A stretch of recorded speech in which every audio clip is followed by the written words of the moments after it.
Olá, você está assistindo a mais um vídeo do canal Pesadelos Reais. Nesse vídeo você vai ouvir histórias por 1 hora. Recomendo que use fones de ouvido se possível. Assim, você irá imergir na história muito mais. Não se esqueça de curtir o vídeo e se inscrever no canal. Agora se prepare, porque vamos começar.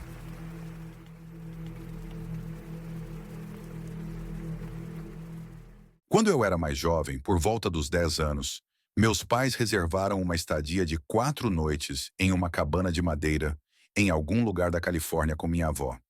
Os eventos que ocorreram me marcaram para sempre. Senti a diferença de ambiente assim que abri a porta do carro. Olhei para a floresta ao meu redor e comecei a me dirigir para a porta da cabana. Minha mãe me chamou. Ed, filho, por que você não vai para o seu quarto e desfaz as malas? Quando abri a porta da cabana, fiquei surpreso com o rangido que ela fez. Logo na entrada, havia um grande espaço com um sofá em frente a uma TV. Havia uma cozinha conectada à sala de estar, com um balcão alinhado com bancos altos. Subi as escadas e passei pelo banheiro no final do corredor. Entrei no quarto onde eu deveria ficar e gritei, porque lá, bem no meio do chão, havia um rato morto. Parecia que algo tinha estado roendo ele.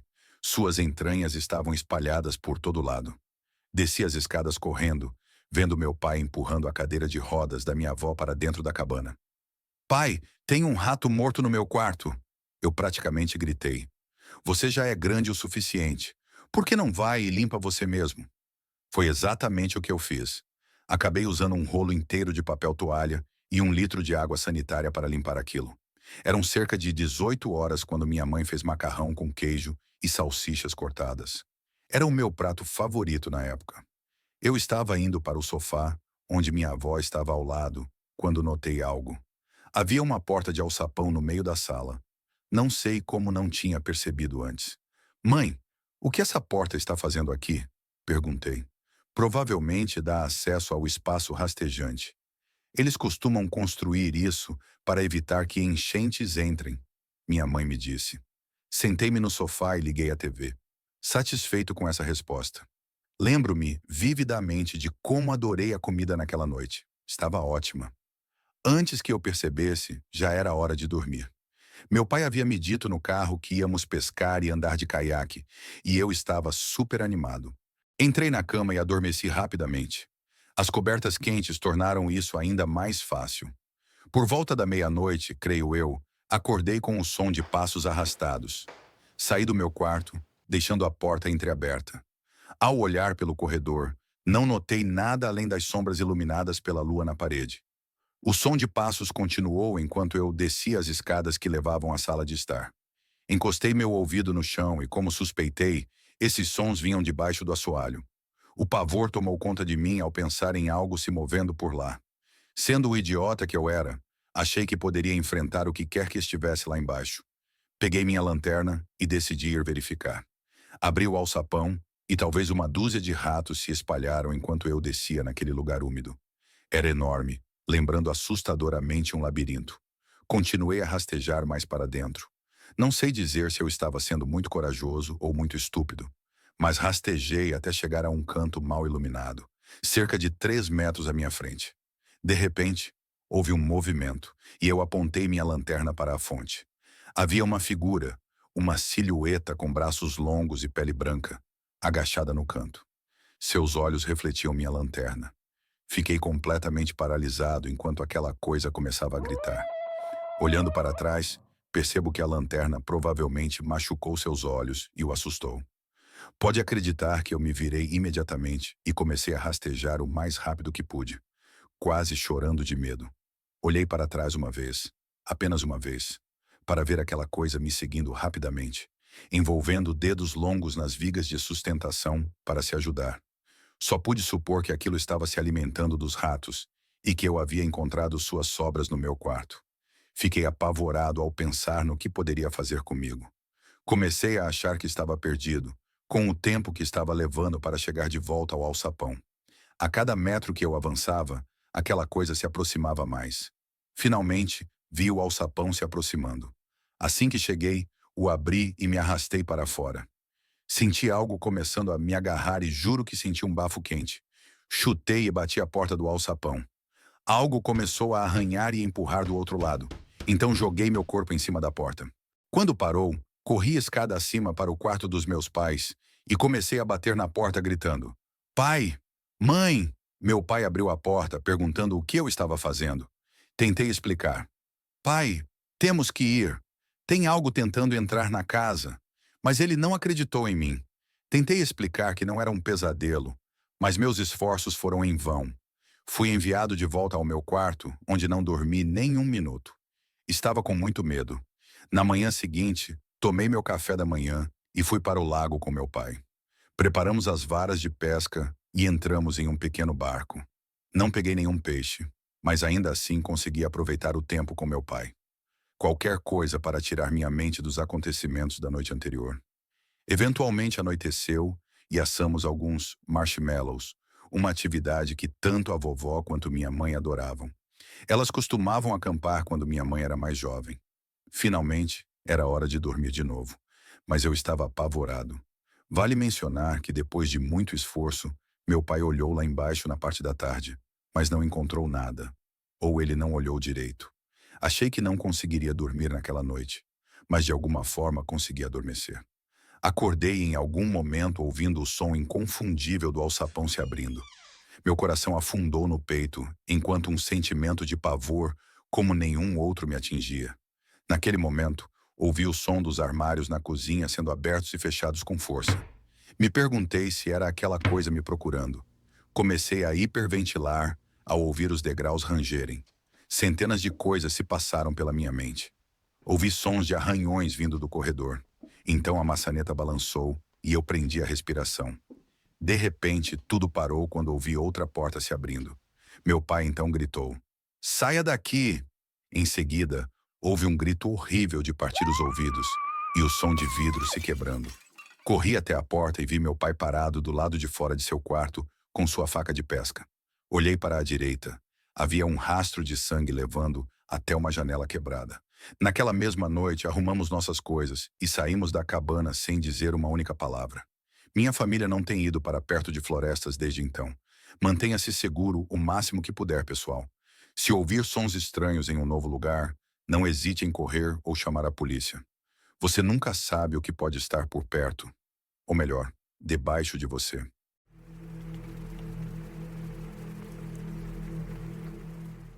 Isso aconteceu há muito tempo, lá pelos anos 90. Faz tempo que tento escrever essa história, buscando me lembrar do máximo de detalhes possíveis, pois isso sempre será meu terror.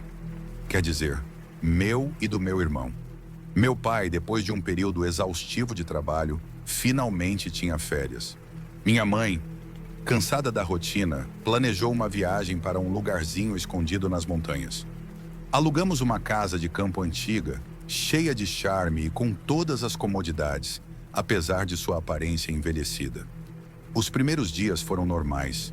Exploramos o lugar, caminhamos por trilhas na floresta e desfrutamos da tranquilidade do local.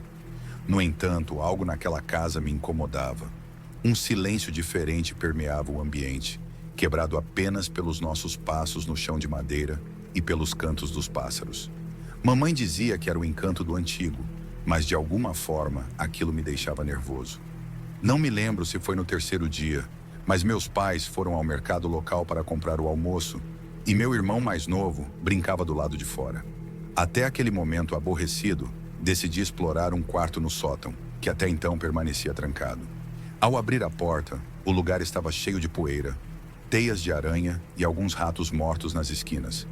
Acumulavam-se caixas cheias de objetos velhos e lembranças da família que alugava a casa. Havia um baú antigo que chamou minha atenção. Quando o abri, encontrei uma coleção de bonecos de pano, vestidos com roupas antigas e com expressões faciais estranhas. Além disso, havia brinquedos antigos, todos bem conservados. Acima do baú, pendurado na parede, havia um retrato que gelou meu sangue. Era uma mulher de rosto pálido e olhar severo, com um sorriso macabro desenhado nos lábios. Ao observá-la, senti uma pontada no peito. Algo naquele sorriso não era natural. Parecia emanar uma maldade que arrepiava, e eu não entendia por que estava ali. Quem era aquela mulher? De repente, ouvi um grito vindo do andar de baixo. Corri até lá e encontrei meu irmão mais novo no chão, chorando, com a mão vermelha.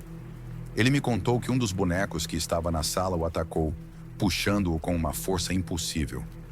Algo muito ruim parecia vir da figura que ficava onde meu irmão brincava. Era um boneco de madeira, do tamanho de uma criança pequena, com uma expressão esculpida no rosto, que era ao mesmo tempo um sorriso e uma careta. Seus olhos, feitos de botões pretos e redondos, incomodavam quando se olhava por muito tempo. De repente, meu irmão Tomás, de 6 anos, sussurrou no meu ouvido. Eu vi! Ele se mexeu. Meu coração deu um salto. O que você quer dizer? Perguntei. Ele balançou a cabeça e insistiu. Aproximei-me do boneco com as mãos trêmulas para olhá-lo. Nesse momento, com um movimento, o boneco virou a cabeça na minha direção, com um rangido horrível. Assustado, recuei, tropeçando nos meus próprios chinelos. Caí no chão e no momento em que me choquei contra a madeira, senti uma força gelada agarrando meus pés, puxando-me em direção à escada do sótão. Me debatia para que o que quer que fosse me soltasse, mas não soltava. De repente, não sei como, mas aquele boneco agarrou minha mão com muita força, apertando para machucar. Nisso comecei a gritar de dor. Meu irmão, que estava presenciando tudo, correu até mim e começou a chutar aquela coisa. Entre lágrimas, olhei para ele, pálido como um fantasma. Ele me abraçou com força e depois disse: eu quero sair desse lugar. Naquele momento, nossos pais chegaram e corremos para encontrá-los. Contamos tudo o que havia acontecido, mas eles, claro, não acreditaram. Atribuíram o incidente à imaginação do meu irmão e à minha, repreendendo-nos por contar mentiras e assustar Tomás. Ambos nos mandaram para o quarto e lá ficamos. Não entendíamos o que havia acontecido. Éramos apenas crianças. Eu não tinha mais que 10 anos na época. Naquela noite, enquanto tentava dormir e cuidava do sono do meu irmão, eu não conseguia tirar da cabeça a imagem do retrato e a cena do boneco. Eles haviam guardado o boneco justamente no lugar dos móveis velhos. Nos proibiram de entrar lá, porque não tínhamos permissão e devíamos respeitar a propriedade alheia. Isso era o que nos diziam, mas havia algo estranho em tudo aquilo. Durante aquele estado, não consegui dormir sem deixar a luz acesa. Não conseguia parar de pensar no maldito sorriso da mulher. Na minha mente, parecia como se estivesse me observando e rindo de mim. Enquanto não conseguia parar de pensar, um rangido no corredor me fez saltar da cama. Espiei pela porta e vi uma sombra escura deslizando pelo corredor. Era a mulher do retrato. Seus olhos eram vermelhos e brilhavam. Sem pensar 2 vezes, corri de volta para o quarto e me enfiei na cama, buscando o consolo do meu irmão. No entanto, ao agarrá-lo, fui invadido por um terror indescritível. Em vez de seu corpo, minhas mãos tocaram madeira. Era o boneco de madeira, o mesmo que me agarrou horas antes. Me afastei, morrendo de medo, e nesse instante, ouvi vários gritos vindos de dentro da casa. Eram os gritos de Tomás. Meu coração se despedaçou ao ouvir ele gritando por ajuda. Sem pensar 2 vezes, corri pelo corredor. A silhueta da mulher do retrato havia desaparecido. Só havia escuridão por toda a casa. Os gritos de Tomás vinham lá de cima, do sótão. A porta estava entreaberta e uma luz amarelada se filtrava do interior. Ao espiar, vi uma cena que, mesmo depois de 20 anos, não esqueci. O quarto estava iluminado por velas que ninguém tinha acendido. No centro, de dentro do baú, eu podia distinguir os gritos de Tomás, que estava tão assustado quanto eu. Ele não parava de dar socos e gritar lá de dentro. Na parede, o rosto da velha no retrato parecia me observar, sorrindo. Meu sangue gelou ao compreender, de verdade, o que estava acontecendo. Corri desesperado para libertar meu irmão e tirei-o de lá. Assim que meu irmão saiu de dentro, a porta se fechou fora. Gritei por ajuda aos meus pais, que apesar do barulho, não entendiam porque não ouviam nada. Eles estavam profundamente adormecidos e pareciam não se importar com o que estávamos passando. De repente, e sem esperar, fiquei petrificado ao sentir uma mão ossuda e manchada agarrar meu ombro. Virei-me e, com a pouca luz, vi o rosto cadavérico da mulher do quadro. Seus olhos vazios me perseguem até hoje. A última imagem que gravou em minha mente foi meu irmão encolhido no canto. o sorriso macabro da velha e sua risada. Justo quando estava a ponto de perder a esperança, ouvi os sons dos meus pais vindo correndo. Vi como tentavam abrir a porta à força, até que meu pai a arrombou com um chute. Olhei para seus rostos sem entender nada do que estava acontecendo. O quarto estava vazio, exceto por mim e pela figura aterrorizada do meu irmão no canto do cômodo. Eu não entendia como isso estava acontecendo. Não havia mais ninguém, exceto pelas velas que minha mãe apagou imediatamente para não incendiar a casa. Na verdade, fui repreendido pelas velas acesas. "Como você entrou aqui?" perguntou minha mãe, tremendo de nervosa. Tentei explicar o que havia acontecido, mas as palavras ficaram presas na minha garganta. A verdade era tão aterrorizante que mal conseguia colocá-la em palavras. Com a ajuda do meu pai, tiramos Tomás de lá. Ele não queria se mexer nem abrir os olhos. Ele estava em choque, tremendo e sem forças para se manter em pé. Eu nunca tinha visto meu irmão daquele jeito antes. Meus pais estavam perplexos e incrédulos com o que acabavam de testemunhar. Não havia como negar que algo sinistro estava acontecendo naquela casa. Finalmente, depois do incidente, sem palavras, olhei novamente para o retrato da mulher, e o terror absoluto tomou conta de mim. Seu sorriso havia desaparecido, e no seu lugar havia uma expressão normal, como a de um retrato comum. Ela estava diferente. Parecia feliz. Meu pai fechou o baú e trancou-o de novo, enquanto eu observava a mulher no retrato com um calafrio percorrendo minha espinha. Naquela noite, decidimos deixar a casa imediatamente.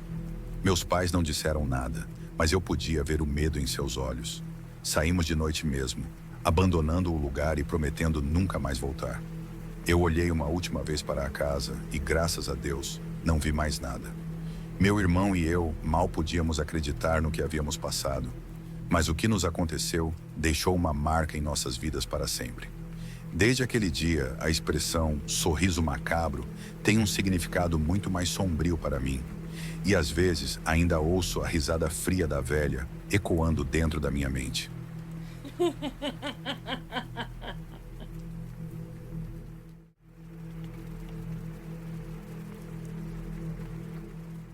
O velho farol fazia parte das nossas vidas desde os 4 anos.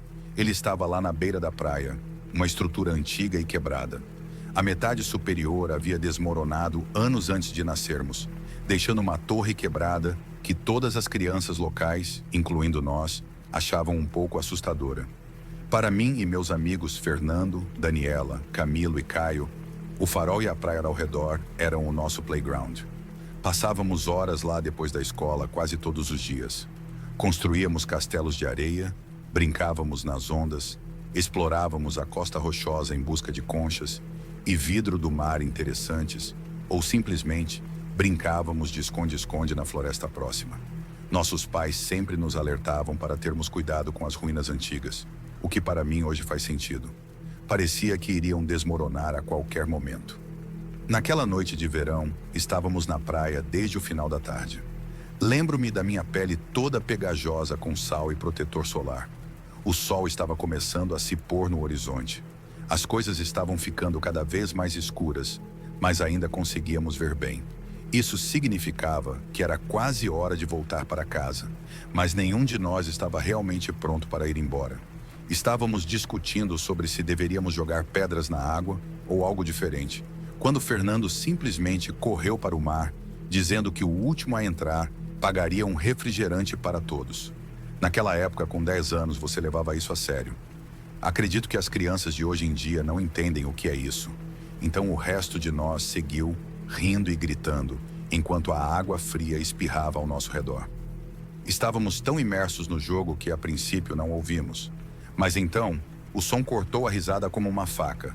Um grito de mulher, agudo e aterrorizado, vinha da direção do antigo farol. Todos nós nos viramos instantaneamente e juntos olhamos para a torre. Por um momento, tudo estava parado, e eu pensei que tínhamos ouvido algo diferente. Talvez algum tipo de pássaro noturno estranho. Mas então, de repente, uma pessoa com roupas aparentemente rasgadas tropeçou para fora de detrás do farol, correndo em direção à floresta que fazia fronteira com a praia. Em segundos, aquela figura havia desaparecido entre as árvores. "Quem era?" Daniela nos perguntou, e creio que estava assustada. Ficamos lá em silêncio por um momento. Não acho que nenhum de nós soubesse o que fazer, mas então Caio falou: "Vamos lá verificar." "Eu não", eu disse. Soltei isso quase instintivamente. Só o pensamento de ir em direção àquele barulho me fazia sentir um medo real pela primeira vez. "Mas e se alguém precisar de ajuda?" Daniela perguntou. Ficamos ali pensando no que fazer. Eu queria nada mais do que simplesmente correr para casa, fingir que não vimos ou ouvimos nada. Mas então Fernando se virou para mim. Ele tinha um brilho nos olhos que eu conhecia muito bem. "Eu te desafio a ir ver", ele disse. Um dos meus amigos ofegou. Um desafio era um negócio sério para o nosso grupo.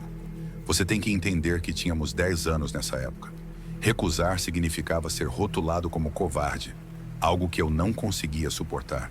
Engoli em seco, tentando esconder o quão assustado eu realmente estava.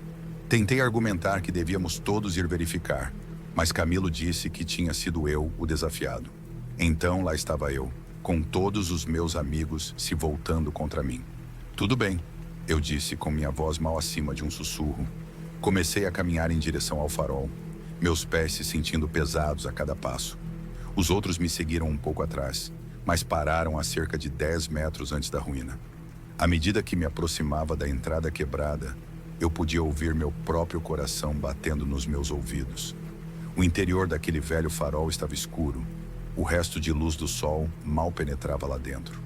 O que restava do piso de madeira rangia ominosamente sob meus pés. E em alguns lugares havia apodrecido completamente, revelando terra e fundação abaixo. Eu estava apenas dentro da entrada, com meus olhos esforçando-se para ver na fraca iluminação. Não vi nada de incomum, apenas madeira quebrada, pedra em ruínas e anos de detritos acumulados. Eu estava prestes a voltar para dizer aos meus amigos que não havia nada para se preocupar, quando ouvi novamente o grito. Estava mais próximo desta vez, mais ofegante. Eu pulei, quase caindo em um buraco no chão. Meus olhos estavam se ajustando mais à escuridão agora. Comecei a ver que havia movimento na terra. Movimento que provavelmente estava lá o tempo todo. Devagar me aproximei, e o que eu vi a seguir me assombrou por muito tempo. Lá, meio enterrada na terra solta, estava uma mulher. Sua mão pálida e suja arranhava lentamente o chão ao seu lado. O resto do seu corpo estava obscurecido pela terra, como se alguém estivesse a enterrando. E então ela parou, repentinamente. Fiquei lá, incapaz de compreender o que eu estava vendo. Tenho que lembrar mais uma vez que eu era apenas uma criança, muito jovem para entender ou tentar. Mas ainda assim, movido por algum tipo de força que eu não conseguia compreender, me aproximei. Ajoelhei-me ao lado dela e, com as mãos tremendo, comecei a remover a terra do seu rosto. À medida que desobstruía suas características, seus olhos abriram-se, arregalados e cheios de medo. Por um segundo, nós nos encaramos, e eu vi algo brilhar em seus olhos. Talvez eu a tenha assustado. Talvez ela tenha se sentido esperançosa por um momento ao ser encontrada. Mas então, tão rápido quanto eu vi aquele brilho, a luz em seus olhos se apagou e seu corpo ficou imóvel. Eu não consegui mais ouvir sua respiração. Eu me arrastei para trás. Minha mente era incapaz de processar o que havia acontecido. Que eu tinha acabado de ver alguém morrer bem na minha frente, a apenas alguns centímetros de mim. De repente, naquele momento, eu ouvi meus amigos gritando do lado de fora do farol. Eles estavam desesperados. À medida que minha mente clareava, eu percebi o que eles estavam dizendo. "Corra! Saia!" Me virei para na entrada, pronto para correr, como eles disseram. Mas então eu a vi. A pessoa com roupas rasgadas que vimos correr para a floresta. Agora estava lá, bloqueando a única porta. Mesmo naquela luz fraca, eu podia ver que suas roupas estavam cobertas de terra e o que parecia ser sangue. O confronto com aquela pessoa estranha pareceu durar uma eternidade. É a coisa mais aterrorizante e estranha que já passei, mesmo todos esses anos depois. Então eu ouvi um bang quando o que quer que fosse atingiu a figura na cabeça. A pessoa tropeçou, caindo de joelhos, e ouvi meus amigos gritando: "Corra!" Eu não precisei de outro aviso. Corri para a entrada, passando apertado pela pessoa, enquanto ela tentava recuperar o equilíbrio. Corri mais rápido do que jamais tinha corrido antes. com meus amigos já à minha frente na praia. Vi Camilo deixar uma pedra cair e imediatamente soube que o objeto que atingiu a figura na cabeça era uma pedra lançada por um deles. Meus amigos salvaram minha vida e mais tarde eu descobri que foi Caio quem lançou a pedra. Nenhum de nós parou de correr até chegarmos de volta à estrada que levava ao nosso bairro. Morávamos na mesma rua. Ofegantes e aterrorizados, todos seguimos nossos caminhos separados, com medo até de discutir o que havia acontecido. Corri direto para minha casa e para o meu quarto, ignorando as perguntas dos meus pais sobre por que eu estava de volta tão cedo. Mergulhei na cama, puxando as cobertas sobre minha cabeça, e fiquei assim a noite toda. Nem tomei banho. Minha mente infantil não conseguia tirar da cabeça o que tinha acontecido lá. Eu continuava pensando que o que quer que aquela pessoa tenha feito com a garota poderia fazer comigo. E se ela me seguiu até em casa? Mas a manhã chegou e nada aconteceu. A vida seguiu normalmente, mas eu havia mudado.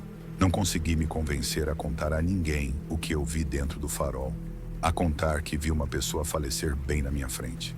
Não contei aos meus amigos, nem aos meus pais, nem mesmo à polícia, quando eles apareceram fazendo perguntas sobre uma mulher desaparecida algumas semanas depois. Mas você tem que entender, eu me senti tão culpado. Mesmo agora, beirando os 40, sinto culpa por não ter contado a alguém naquela época. Quando era criança, pareceu que, ao testemunhar os últimos momentos daquela moça, eu havia me tornado responsável de alguma forma. Eu estava tão certo de que, se contasse a alguém, teria muitos problemas. Então fiquei em silêncio, carregando esse peso comigo. Atualmente cresci, mudei-me daquela cidade litorânea e tentei colocar as memórias para descansar. Mas quando você vê algo assim, especialmente quando é tão jovem, você não esquece. Não estou mentindo ao dizer que já acordei antes gritando, ou pelo menos pensando que estava gritando, depois de reviver aquele momento em meus pesadelos. Quando o trabalho ou outros aspectos da minha vida me deixam estressado ou para baixo, às vezes sonho com aquela figura, em cada uma das minhas sombras, pronta para me fazer o que fez com aquela mulher. A culpa que eu sinto agora é provavelmente pior, porque agora sei que poderia ter dito algo, e não disse. Eu me sinto horrível. Poderíamos ter pegado quem fez isso com ela, mas agora eu não tenho ideia se conseguiram. Não sei se encontraram aquela garota, e até hoje, não sei quem ela era.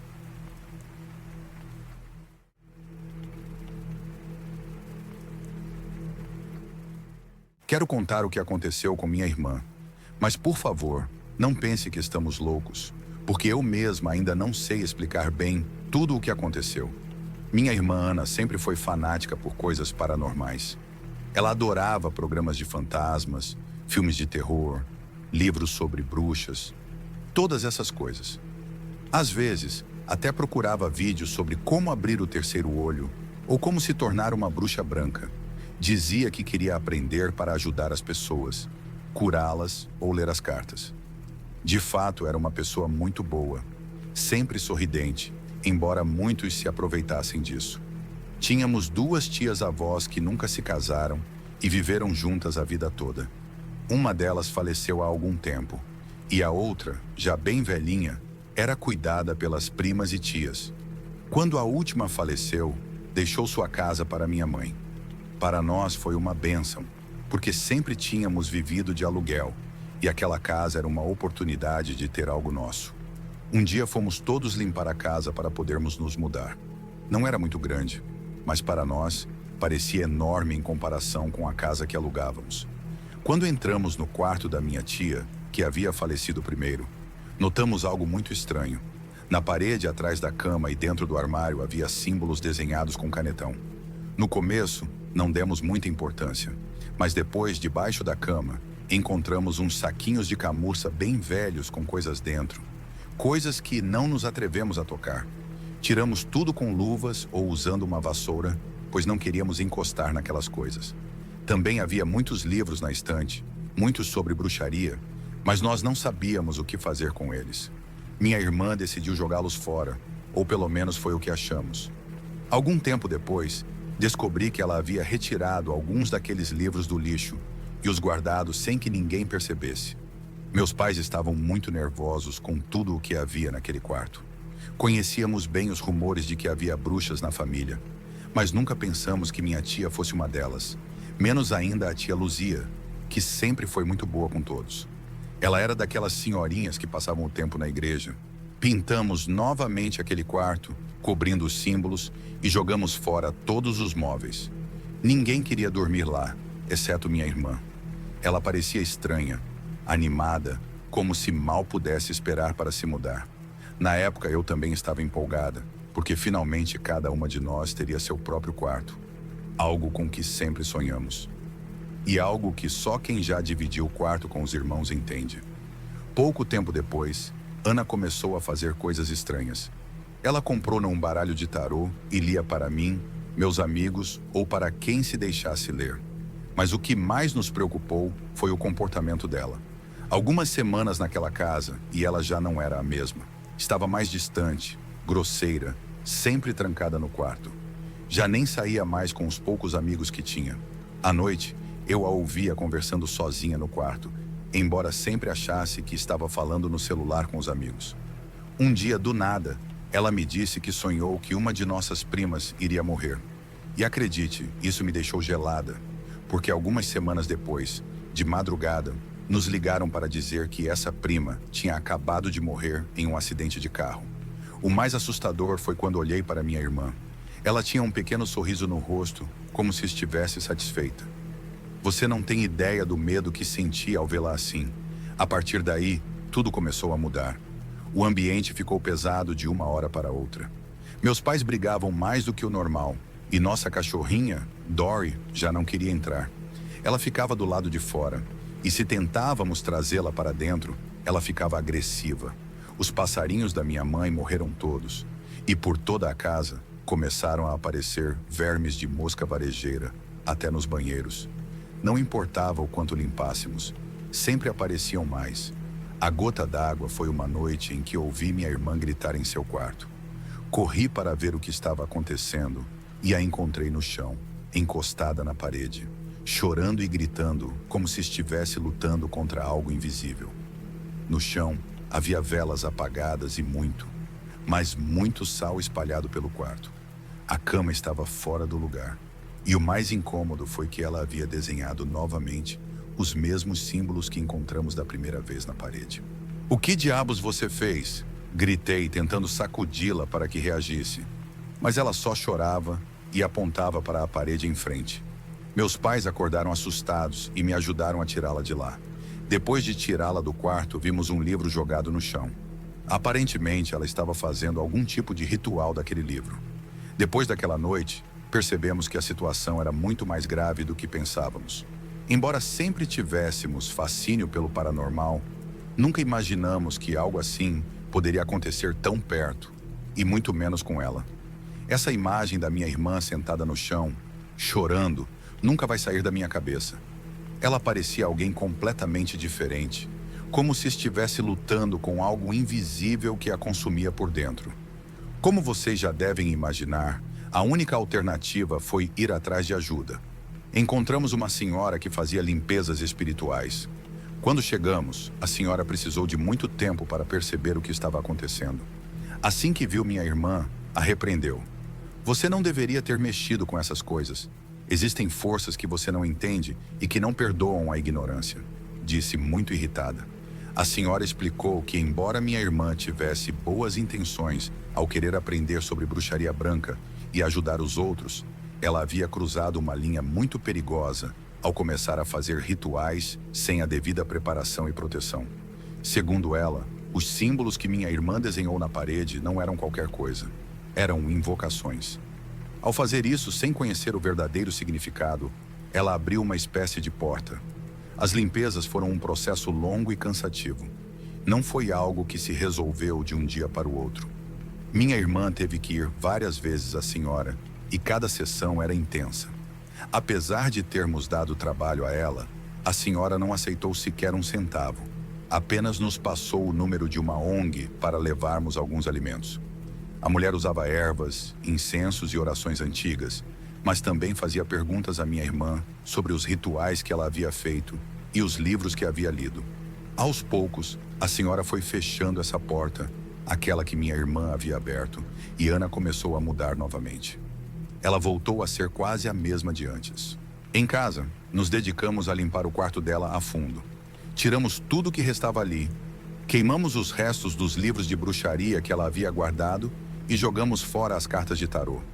As paredes, onde ela havia desenhado aqueles símbolos, novamente tiveram que ser lixadas. Não bastava pintá-las de novo. A senhora nos disse que era preciso eliminar qualquer rastro do que havia sido feito, e foi o que fizemos. Durante dias nos dedicamos a limpar e purificar o quarto, não só fisicamente, mas também espiritualmente. Acendemos velas abençoadas e minha mãe espalhou água benta por toda a casa. As mudanças não foram imediatas, mas com o tempo, as coisas começaram a melhorar. O ambiente na casa deixou de ser tão pesado. Meus pais pararam de brigar tanto. Nossa cachorrinha voltou a entrar na casa sem ficar agressiva. Ainda assim, ela demorou um pouco para voltar a dormir em sua almofada. Parecia que ainda havia algum resíduo do que tinha acontecido. Mas o que mais nos deixou de boca aberta foi que, depois de limparmos completamente, as larvas pararam de aparecer. Foi como se, de alguma forma, aquela energia que trouxe tudo de ruim tivesse ido embora por completo. Apesar de tudo, minha irmã nunca mais foi exatamente a mesma. Embora ela não esteja tão deprimida e agressiva como chegou a ser, ficou nela uma espécie de melancolia, como se ela tivesse visto ou experimentado algo que nunca poderíamos entender. Às vezes, ela ficava em silêncio, olhando para o vazio, e me pergunto se algum dia poderemos falar abertamente sobre tudo o que aconteceu. Mas ela evita o assunto. Acho que, no fundo, sabe que brincou com fogo e se queimou, embora nunca vá admitir. Desde então, toda a família tem sido muito mais cuidadosa. Paramos de ver tantos programas e filmes de terror, e minha irmã, embora ainda interessada no espiritual, nunca mais tentou ler cartas ou praticar algum ritual. Acho que ela entendeu que há coisas que é melhor não tocar, que nem todos sabemos controlar e que podem acabar nos controlando.